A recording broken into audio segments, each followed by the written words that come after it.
Hi, my name is Scott Lorenz, and I'm a solutions engineer at Cohesity. Today, we're going to take a closer look at our brand new Cohesity DataProtect as a service for Oracle. More specifically, we'll take a look at the Helios dashboard, as well as how to get started with Oracle database backups and restore. So let's get started with our login. So here's my Helios dashboard. I can take a look at all the storage that I've been using. I can see how many days are left in my trial. I can see where my AW tenants live and any alerts that I may have, as well as the health of my SaaS connection, which is the connection between the data center and the cloud. I can also see how many objects I've protected, and I can look at them by policy or by last run, and I can tell how many protection jobs have succeeded. The dashboard helps you manage your protection coverage and your infrastructure resources at the same time, whether on-prem or in the cloud. Now, let's shift gears. In order to get started with protecting my Oracle databases, I need my Oracle hosts registered. So let's take a look at how to do this. So I'm going to click on the sources from my navigation tree. And here you're presented with all the different sources you have registered with Cohesity. You go to the upper right-hand corner and pick on Register Sources and choose Oracle. In here, I choose the SaaS connection. As mentioned, this is my connection between the data center and the cloud. And remember, everything is encrypted, it's highly secure, as well as you can include redundancy for your environment. Once I have all of that set, I choose the SaaS connection, and it really is that simple and that straightforward. Beyond that, I need to provide my source details from the environment. I also need to choose the type of authentication I'll use. I could use OS authentication or database authentication. Once I've decided that, I can click Register. Now, because I already have this set up, I'm going to cancel it, and I'll show you how to protect your Oracle databases. Now let's take a look at how easy it is to get started with data protection as a service. First, I'm going to click Sources from the navigation tree. Then, I'm going to filter my sources to make it easier for me to see the Oracle server I previously registered. I click on that Oracle source, and I see a hierarchical list of Oracle databases underneath. I'm going to protect one of these databases.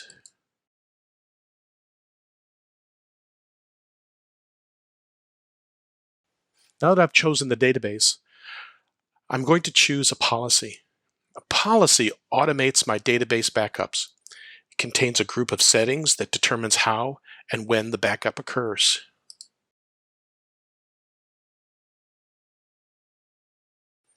We can see that this policy is set to back up the database every 7 hours and retain it for 1 month.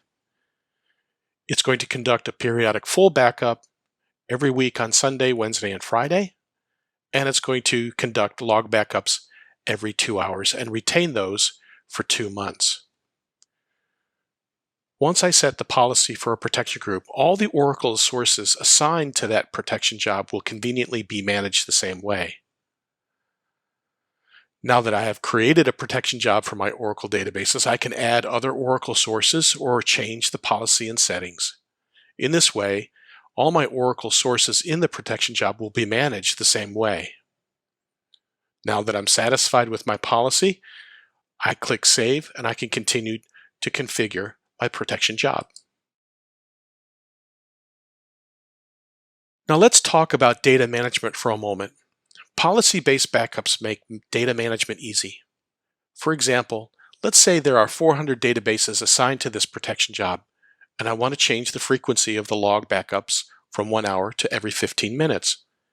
I'd simply change the log backup time in the policy, and then all 400 databases would now start taking log backups every 15 minutes. In this way, I have effectively managed all 400 databases with one policy adjustment. Here, I'm going to configure the additional settings. I can pause future runs. I can set an end date. I have a choice of a QoS policy. This determines how my data is handled on the Cohesity cluster. I can cancel runs. I can execute pre and post scripts. I can set whether my mount points are persistent or not. I can set my alerts, the priority of the job, and configure a service level agreement. And lastly, I can add a description. Once I have all these set, I click Protect. Now, for the sake of this demo, I'm going to cancel it and show you how to restore your Oracle database. Now let's take a look at how easy it is to restore my Oracle database. First, I'm going to click on the sources in my navigation tree. Then, I'm going to filter my sources to make it easier to see the server I previously registered. I click on my Oracle source, and I see a hierarchical list of Oracle databases underneath. I choose a database that has been previously backed up, and on my new recovery page, I'm going to configure my database restore. First, my recovery will be taken from the latest snapshot, or I can set a point in time to restore to. To do a point in time restore, I'm simply going to choose on the timeline the point in time I wish the database to be restored to, and select a recovery point.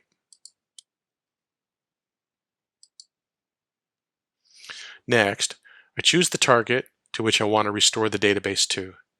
I can restore it as an alternate database or overwrite the original database. Here, I select the host, and I can also configure the channels.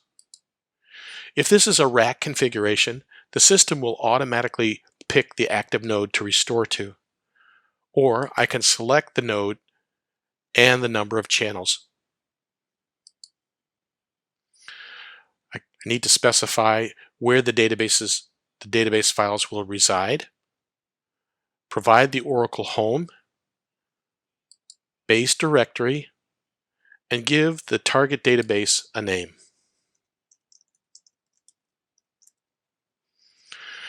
I can enable the archive log for the database, specify a BCT file path, and I can leave the database in recovery mode if I wish. I can also specify shell environment variables, and then lastly give the task a name. Once I'm set, I click Recovery, and the database is automatically restored to the target I specify.